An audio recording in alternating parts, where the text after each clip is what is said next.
Partner, bashkëpunëtor dhe koleg, juroj mirëseardhje në ditën e dytë të edicionit të tretë të panajirit ndërkombëtar të turizmit, Tirana 2019.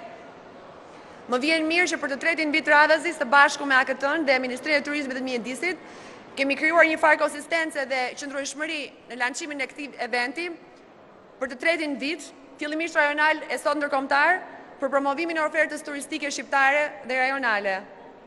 Në një raport më të hershëm të organizatës ndërkombëtare të turizmit, lexova diku që thuaj për t'ia dalë mban për bërjen e turizmit më të qëndrueshëm është thelbësori që të punohet bashkarisht me të gjithë aktorët e rëndësishëm, të përfshirë apo jo në qeverisje, dhe është pikërisht ajo që po bëjmë.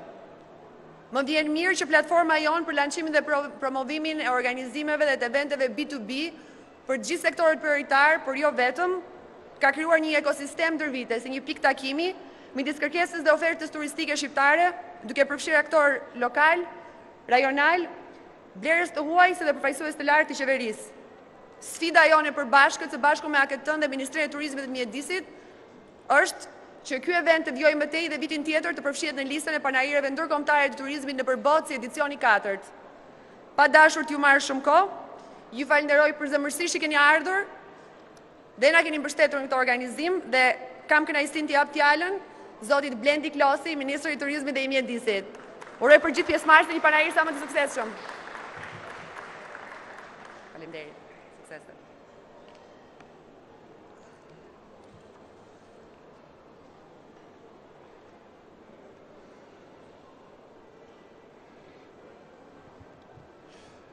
Bregdet, male, kodra, laguna, lumenj, kanjone, kultur, histori, arkeologji, lartësi, kala, kisha, xhami, teqe, rrëfenja, godhana, mite e heronj. Një vend me gatime tipike dhe pa hile, mirëpritse dhe buzëqesh. Një vend super i qetë dhe i sigurt në mesin e Evropës. Destinacioni turistik më të klikuar në mesin e Mesdheut. Një destinacion i ri, i pa eksploruar dhe një vend me traditat, ku tradita dhe aventura afrohen të dyja së bashku si në asnjë vend tjetër. Destinacioni i fundit turistik në Mesdhe, ku paraja e konsumuar për turizëm ka akoma vlerë. Kjo është Shqipëria. Këtë perfrazim më sugjeroi drejtuesi më i lartë i kompanisë më të madhe në botë TUI Group në një takim timin kur më tha se nuk është e mjaftueshme të themi vetëm Shqipëria, se për çdo kënd që nuk e ka parë apo dëgjuar, nuk e ka vizituar atë, nuk i keni thënë shumë nëse nuk e keni folur për gjitha resurset e këtij vendi, të pikturuar nga vetë Zoti. Dhe këtë e them me bindje miqtë mi, pasi ne kemi gjithë bashku detyrën ta shndrojmë në këtë vend, nga një vend i mundësive të vogla në turizëm, në një vend të pamas për turizëm sa më shumë, për turizëm 12 mujor, për turizëm që prodhon punësim, ekonomi, prodhon të ardhura për çdo banor, prodhon të mira për çdo qytetar të këtij vendi. Ndaj, nderuar kolegë, nderuar heronj të zhvillimit turizmit shqiptar, çdo njëri nga ju, përveç ne që përfaqësojmë administratën publike, jeni heronj të eshtur të një përpjekje 27 vjeçare, e cila çdo ditë ka kërkuar që ju të ishit atje së bashku me familjet tuaja, duke sakrifikuar çdo gjë, duke sakrifikuar pasurinë, jetën tuaj, por duke pasur mundësi që ne sot vim kaq shumë së bashku dhe kaq krenar, themi gjithë së bashku. Mirë se vini në panajirin e tretë turizmit kombëtar në Tiranë. Mirë se vini në këtë hapësirë të përbashkët, ku të gjithë aktorët dhe faktorët që menaxhojnë resurset turistike përkthejnë këto investime në më shumë punësim, vërimtari, rritje ekonomike, turizëm në 12 muajt e vitit. Në këto hapësirë, kur qartazi që të gjithë së bashku kemi një sfidë. Sfida jone e përbashkët, nderuar miq, është ta shndrojmë turizmin në industri. Ne duhet të prodhojmë ekonomi nëpërmjet turizmit.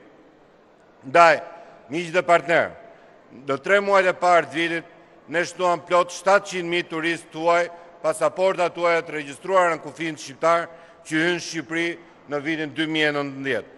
Një rritje e dallueshme kjo, qoftë edhe me vitin e kaluar, që padyshim ka qenë një nga kulmet e turizmit shqiptar në vite.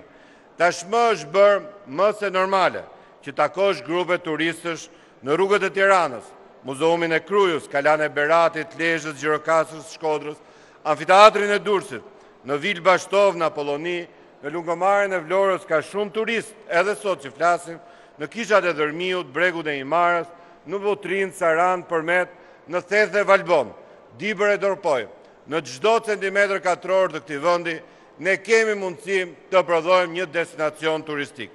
Kjo është mundësia e artë që Zoti dhe Perëndia i kanë dhënë këtij vendi. Kjo është dhe sfida jonë, nderuar miq, se si mundemi ne të shndrojmë këtë vend me kaq shumë burime natyrore dhe risorse njerëzore në një pasuri të vërtet ekonomike. Ndaj, ne po shohim me shumë kënaqësi që kemi dalë nga i turizmi klasik i 30, 40, 60 ditëve. Dhe tashmë ne po shikojmë se sa shumë mundësi kemi që ta shtrijmë turizmin në 12 muajt vitit. Teksa pak ditë më parë, do doja të organizoja shpërndarjen e guidave profesionale, dhe shumë nga ta i kam këtu dhe shumë faleminderit për gjithë përpjekjet që keni realizuar. Të gjithë ata më kërkuan, të gjithë guidat profesionale, ata të vërtetët guida që licencojmë, kërkuan që aktivitetin para një jave ta zhvillonin masdite, se para ditët gjithë ishin zënë me ture që shoqëronin kudo në Shqipëri. Vetëm fare pak ditë më parë, në destinacionin ton më intensiv të zhvillimit turizmit në Durrës, unë isha asistens i një kontrate 215 ditë, të firmosur nga disa djemë të cilët janë aty dhe zhvillojnë turizm për disa vitesh, por ama sot është fakt që me kompani gjermane turistët vinë 215 ditë në Shqipëri. Dhe qoftë se kjo vazhdon, kudo në Shqipëri, vazhdon Saran, vazhdon Shëngjin, vazhdon Vëllipoj, vazhdon me më meritme në Durrës, pa dyshim ne do e arrim dimensionin e 12 muajve të vitit. Pak ditë më parë, ishim gjithë bashku me shumë nga ju në inaugurimin e fillimit punimeve dhe marrjen e statusit të grupit Melia, duke shndërruar kështu në vetëm 5 muaj, 5 hotele me 5 yje. Në 5 muaj në Shqipëri kemi inauguruar Hayatin, Marriotin, kemi inauguruar Hilton Garden Inn, kemi inauguruar hotelin Linder Group dhe po ashtu Melian. Pra sot kemi mundësi të themi që jo vetëm statistikat, por realiteti na dëshmon se ne mund bëjmë shumë më shumë. Ndaj thonë gjitha këto miqtë e mi. Unë nuk mendoj se kemi arritur në atë pikën ku ne duhet jemi të kënaqur dhe vetë zhvillimi i turizmit mund të shndrohet si një mundësi ku ne të kemi më shumë turizëm dhe kjo gjë të ndodhi vetë. Kjo gjë të ndodhi ashtu siç ka ndodhur në fakt këto vite, vetëm me përpjekjen titanike shumë të sektorit privat dhe pak të sektorit tonë, qoftë qendror, qoftë lokal. Prandaj nëse ka një kritik për të bërë në këtë ditë të shënuar turizmit shqiptar, kjo kritik shkon në radhë parë të Ministrit të Turizmit, sektorit shtetëror i cili duhet jetë shumë më pranë dhe dëgjoj shumë më tepër me vëmendje çfarë ata që merren me turizëm kanë shqetësim dhe duan të realizojnë në punën e tyre. Për mua si Ministri i Turizmit, për ne si qeveri, rritja 20% e turizmit në vitin e kaluar, apo rritja mesatare me 35% më shumë e strukturave akomoduese në vendin tonë, është aq sa një statistik edhe një kërkesë më e madhe për të rritur përgjegjësinë radh parë karshi vetes. Pasi është një matematike thjesht, sa më e lartë kërkesa, aq më e lartë pritshmëria. Sa më shumë turist, aq më shumë përgjegjësi për të shërbyer këtyre turistëve. Sa më shumë investime në hotele, në struktura akomoduese, në agroturizëm e arktim, aq më i madh detyrimi jon, detyrimi i institucioneve shtetërore dhe atyre që janë së bashku me ne në këtë përpjekje për të shtuar numrin e turistëve që i vizitojnë këto biznese, që kanë mundësi të sjellin në to më shumë problematika, që kanë mundësi të sjellin në to më shumë strategji dhe mundësi reale për ta shndërruar Shqipërinë një destinacion. Nuk kemi akoma një destinacion aty ku duhet. Prandaj ne duhet ta shndrojmë destinacion, ta promovojmë si destinacion. Por më shumë se kaq miq, ka ardhur dita kur ne duhet flasim hapur me njëri tjetrin. Duhet ta mbrojmë këtë destinacion. Po, duhet ta mbrojmë. Dhe kjo është sfida e madhe. Kjo është sfida jonë e vërtet në momentet që flas. Të gjithë, pushtet qendror, pushtet lokal, sipërmarrje e shërbime turistike. Duhet mendojmë se si do ta mbrojmë destinacionin tonë. Është përgjegjësia jonë e përbashkët për të kuptuar dhe pranuar që duam të ndërtojmë një parajsë turistike në një nga rajonet më agresive dhe më konkurente për turizëm. Duam të marrim turizëm bizneseve të vendeve përreth, duam të marrim turizëm nga Italia, Greqia, Malezi, Kroacia, Turqia, dhe jemi në gati realisht konkurojmë me ta. A i kemi gjetur ne gjitha hallkat dhe mekanizmat për të futur në garë me ta, për të parë se si duhet trajtuar turisti, për të parë se si duhet trajtuar tur operatorët, për të parë se çfarë vendet fqim bëjnë për sponsorizuar edhe blerjen e turistëve dhe ardhen e tur operatorëve. A jemi të gatshëm të afrojmë financa për të rritur numrin e turistëve natyrisht të ardhurë nga turizmi. A jemi ne me i fjalë të vetme të gatshëm të futemi në ligën superiore të turizmit? A jemi në të gatshëm të konkurojmë? A jemi në të gatshëm të pranojmë sfidën? Apo do vazhdojmë të luajmë në botën e turizmit me talentin e lindur të biznesit vendas dhe me bukurit që i ka ofruar Zoti me kaq dashuri vendit tonë. Prandaj miq, ne na duhet shumë punë e përbashkët, nderuar kolegë. Dhe nuk na mjaftojnë vetëm 365 ditë. Nuk na mjaftojnë 365 ditë në vit. Na duhen 730 ditë. Se ashtu si sot e dirama kemi dhe ditën dhe natën për të punuar. Dhe qofse ne kuptojmë që duhet punojmë ditë e natë, ne nuk do të jemi të suksesshëm. Dhe ky është shqetësimi më i madh që unë dua të ndaj sot me gjithë ju, të cilët keni dhënë jetën tuaj për të ndërtuar këtë industri të brisht të turizmit. Prandaj, kjo hapësirë, ky panajir, duhet na shërbejë gjithse, që pasi t'i gëzohemi arritjeve, t'i vëjmë dhe gishtin në plak dhe të kuptojmë kush janë shqetësimet dhe kush janë drejtimet me të cilat ne duhet të mbehermi. A jemi ne aty ku duhet me shërbimet? Mbetet akoma pika jonë më e dobët. Mbetet akoma ajo çfarë gjithë përfaqësuesit e biznesit, që vendas apo tuaj, na e ngren me shumë shqetësim. Ka mungesa të mëdha në njerëz të kualifikuar, ka mungesa të qëndrueshme në njerëz që shërbejnë turizmit, ka mungesa real të njerëzve që zgjedhin arsimin dhe formimin profesional për të qenë gatshëm të shërbejnë kësaj industrie që të re që duhet të krijohet. Pra nderuar, ne duhet ta bëjmë këtë një betejë të përbashkët. Duhet ngrejmë shërbime në nivelin e mikpritjes dhe duhet të bëjmë atë çfarë historia dhe tradita i ka dhënë këtij vendi. Atë që ne të paktën mikpritjen ta kemi me 5 syje. Kjo është për mua dhe shqetësimi më i madh dhe prandaj ne kemi zgjedhur këtë temë. Edhe faleminderit shumë dhe Ministrës Financave që është këtu për të folur për problematikat e arsimit dhe formimit profesional, për të folur për problematikat e zejeve dhe për të parë se çfarë duhet bëjmë ne për të realizuar sfidën tonë për 10 milion turistë. Pra të miqtë e mi, kjo është Shqipëria, si se thamë edhe më parë, me bregdet, male, kodra, laguna, lumen, kanjone, kultur, histori, arkeologji, lartësi, kala, kisha, xhami, teqe, rrëfenja, gojdhëna, mite, herojnë. Kjo është Shqipëria e cila afron shumë, por kjo është Shqipëria që ka dhe shumë halle. Kjo është Shqipëria që është e bukur dhe mikpritse, por kjo është Shqipëria e cila kërkon që ne të jemi gjithë bashku dhe ne të vazhdojmë të përpjekjet madhe. Dhe një fjali të fundit, miqtë e mi. Si sot një vit më parë, në këtë podium, ne folëm së bashku për sfida krejt reja të asaj kohe. Kur vjetë thamë se do të kemi 5 hotele me 5 syje, kur ne thamë se në vitin e 2018 Shqipërinë do të vizitojmë 6 milion turistë tuaj, kur thamë se do të ndrojmë së bashku me 10 hotele të reja në akrën kohor të vetëm një viti, kur thamë se do të kemi një sistem profesional guidash, kur thamë se do të ndërtojmë një sistem të certifikuar të ruajtësit të plazhit, kur thamë se do të bëjmë 10 infrastruktura agroturistike dhe këto do të mbështeten nga shteti me fonde dhe me financa, shumë vetë na kritikuan, shumë na panë me dyshim, shumë me komentuan për pjekën tonë. Por sot, miqtë e mi, nga njëjti podium, unë mund të them fare sinqerisht, se ne ja dolëm së bashku që ato që thamë një vit më parë, ne t'i realizojmë. Ne ja dolëm që të mbajmë çdo fjalë të dhënë dhe çdo premtim të bërë. Ne ja dolëm pa dyshim që çdo ditë ne të flasim për turizmin. Në 365 ditë, nga panajiri i dytë në panajirin e tretë, ne kemi prodhuar një lajm për turizmin. Nga veriun ju, nga problematikat në të mirat, nga darja certifikatave në inaugurimin e hoteleve, nga përgatitja e stafit të ri, në paraqitjen e problemeve të reja. Parama çdo ditë ne ja dolëm. Dhe unë mendoj se padyshim kjo është kënaqësia dhe krenaria e çdo njërit për nesh.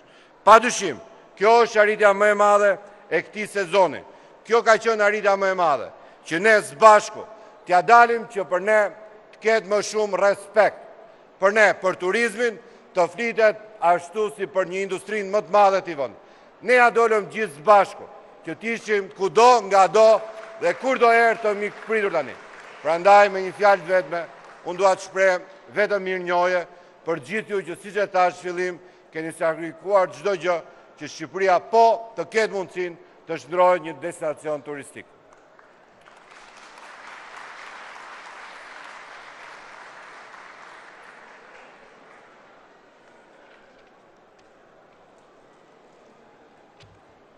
Eduard Gjepa, kryetari i Shoqatës Turizmit Durrës.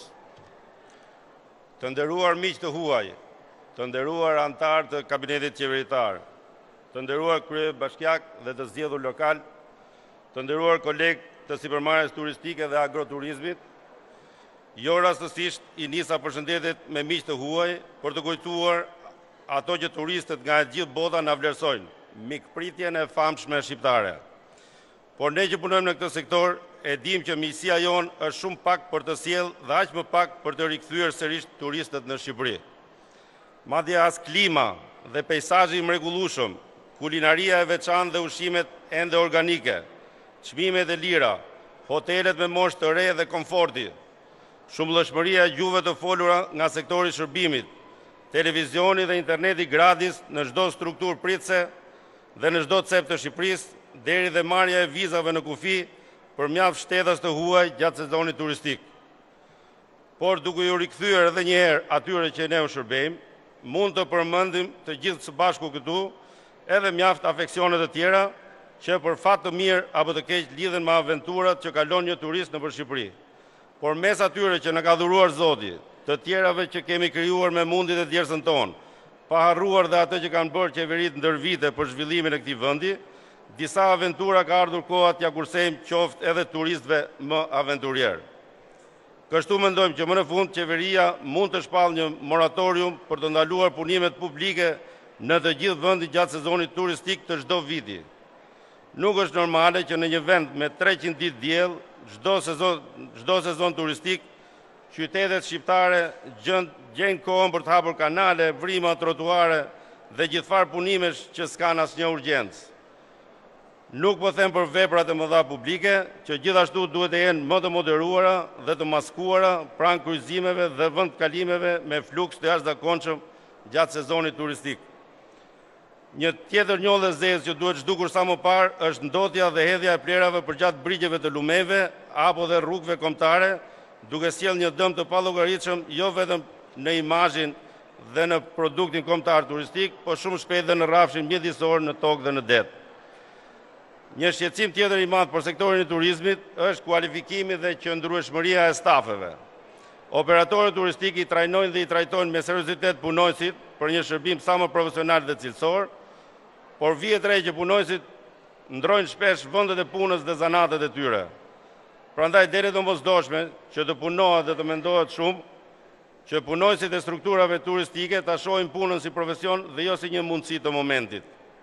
Mendojmë që një ndihmës mund të jetë një shtesë në kodin e punës që parashikon dënimin jo vetëm të atyre që punsojnë, por edhe të punojësve që shkelin detyrimet kontraktuale.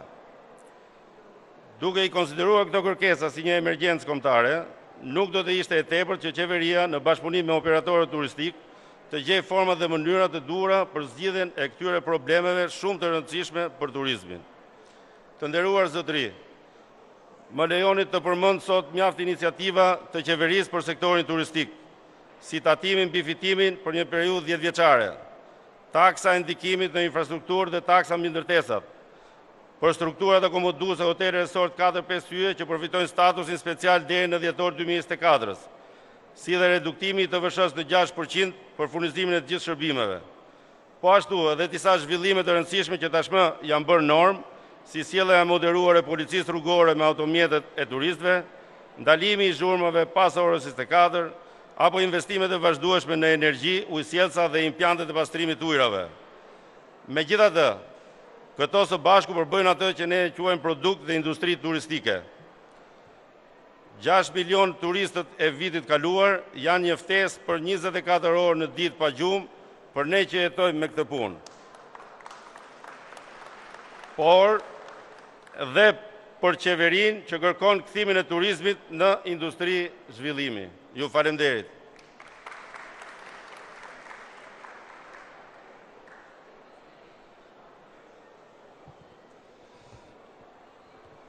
Përshëndetje të gjithëve.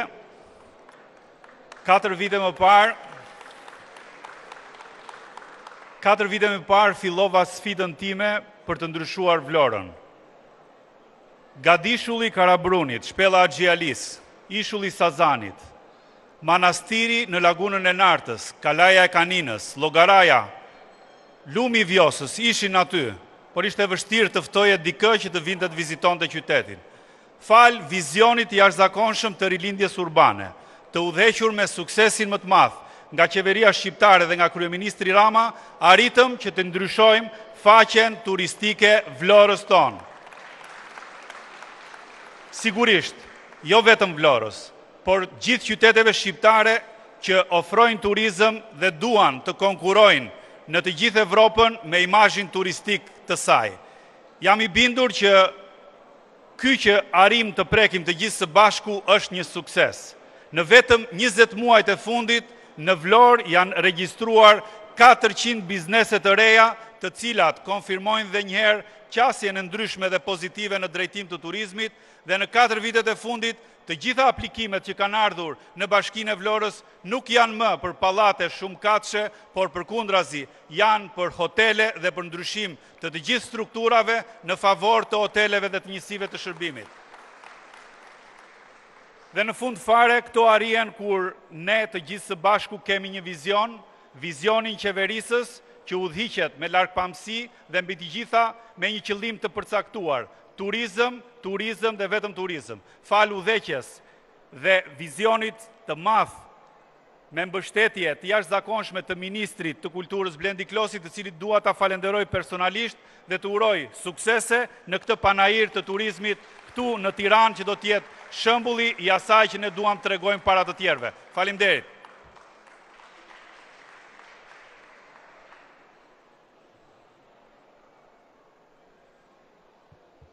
Përshëndetje të gjithëve.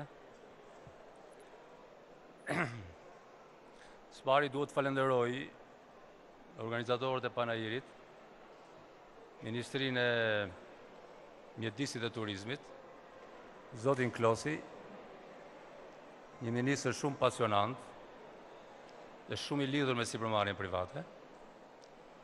Edhe megjithse, siç e dim të gjithë, nuk kemi situata shumë të qarta,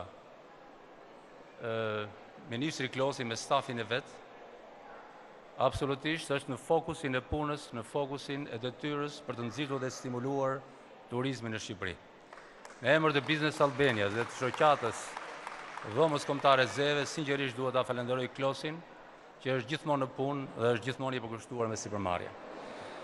Përshëndes Ministren e Financave dhe Ekonomisë, e cila megjithëse është e re në detyrë dhe i uroj suksese, gjej rastin.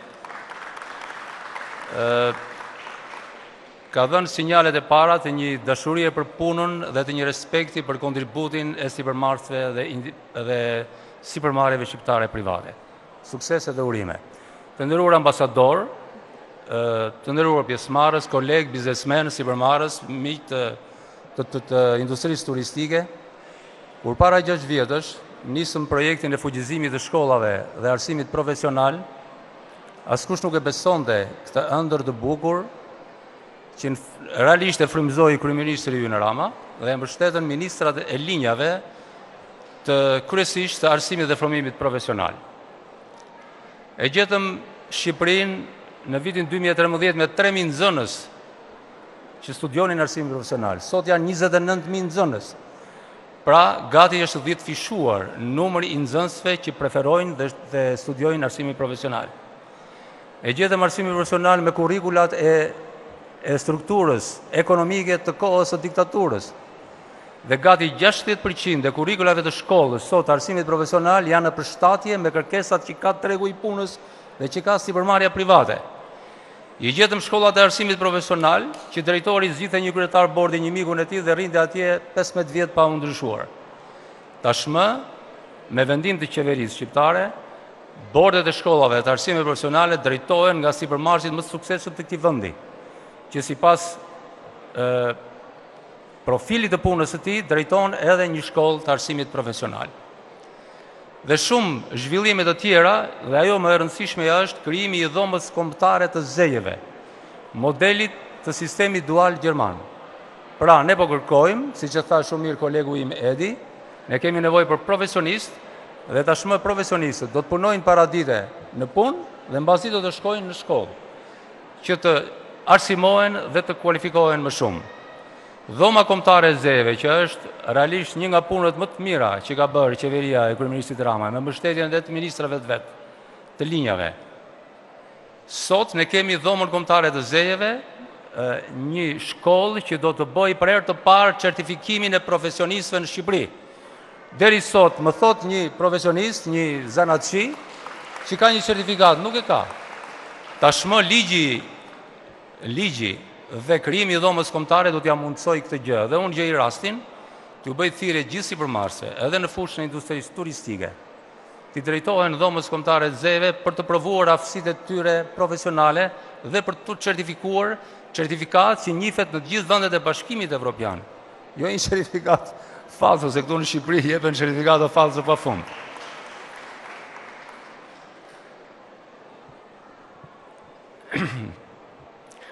Pra, dëshiroj të them që duke mbyllur fjalimin tim që ky panajiri i turizmit është një vlerë për sipërmarrjen private. Është një vlerë që konfirmon dëshirën e qeverisë shqiptare dhe të sipërmarrjes për profesionet, për zanatet. Dëshiroj të them diçka shumë të bukur, e ka thënë kryeministri Rama, që ne e prisnim sot me shumë kënaqësi, ka thënë një gjë shumë të bukur. Nëse juristët në Shqipëri, cilët janë, siç thot ai, 7 juristë për 1 kilometër katror, do të fusin miq për të futur në punë, sepse nuk është e thjeshtë që të gjesh punë një jurist në Shqipëri. Pra, ti do të futesh një mik për të gjetur një punë, ndërsa një zanatçiu do t'i futen mik zanatçiut që ta marrin në punë. Ky është dallimi. Dhe ky ka qenë orientimi që ne kemi bërë sipërmarrjes private. Unë do të them edhe një sekret tjetër, e kam kështu edhe nga përvoja personale, por nuk duhet ta personalizoj, që zanatçinjt, përveç se kanë mundësi të gjejnë punë, kanë mundësi të gjejnë edhe më shpejt, të krijojnë më shpejt familjen e tyre. Sepse janë shumë të kërkuar në treg, zanatçinjt edhe për sepse nga një studim që ka bërë dhoma kombëtare e zejeve, nëse zanatçinjt kanë 95% e tyre kanë krijuar familje, juristët 35% kanë krijuar familje. Faleminderit dhe suksese.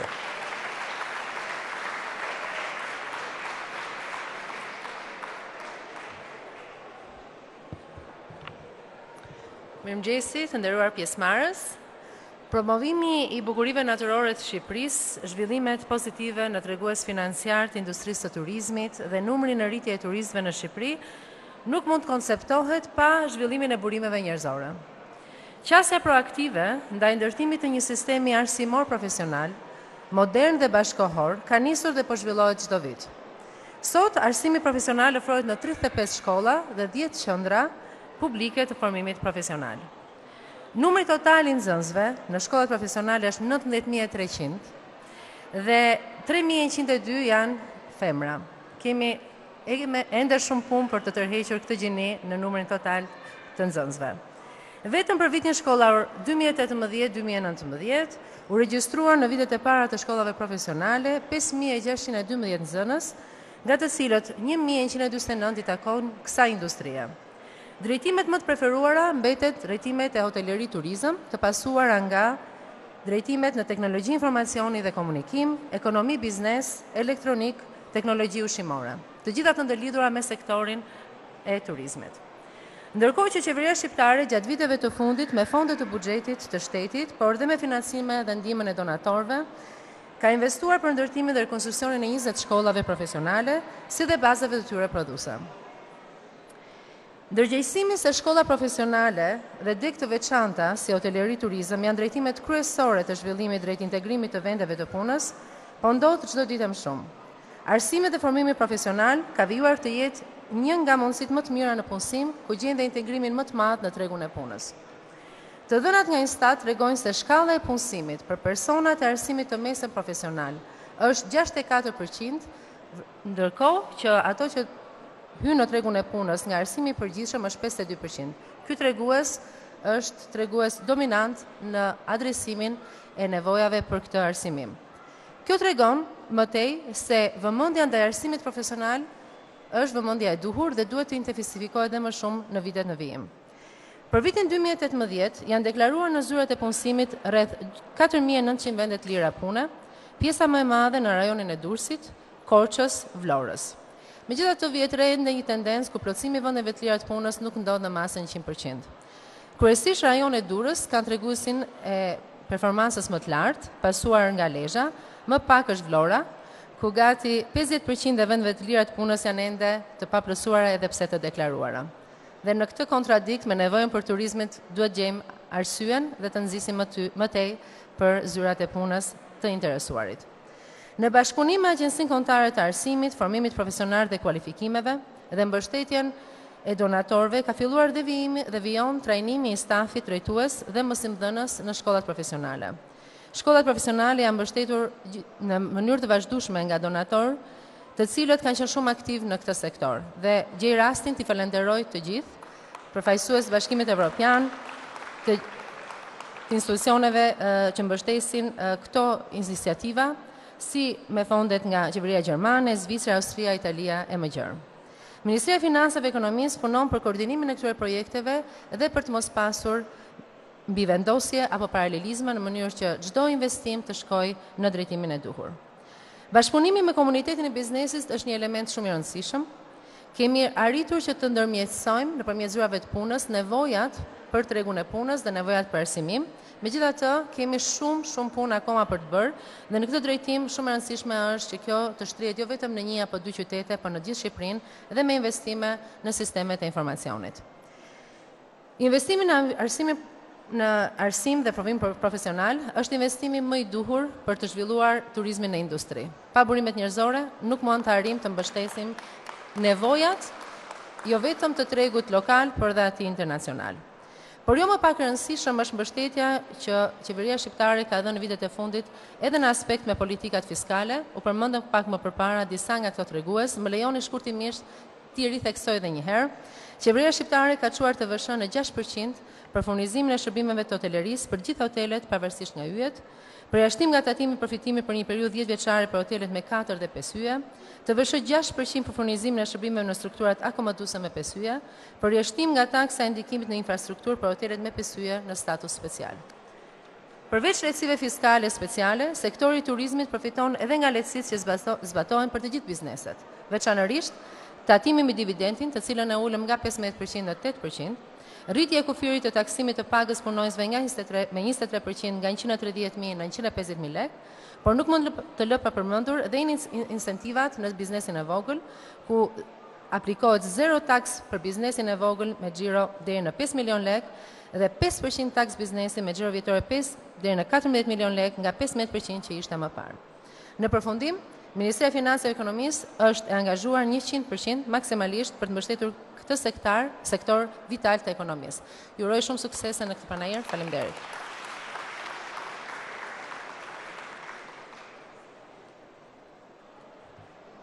Falenderoj gjithë ministrat për pjesëmarrjen sot dhe mbështetjen, kryetarin e Bashkisë Vlorë dhe gjithë pjesëmarrësit. Kam kënaqësinë t'ju ftoj për një vizitë në stendat e panajir dhe mbasoj të gjithë që kanë dëshirë të bashkojnë te stenda këtës për një gotë verë si ashtu që është. Faleminderit.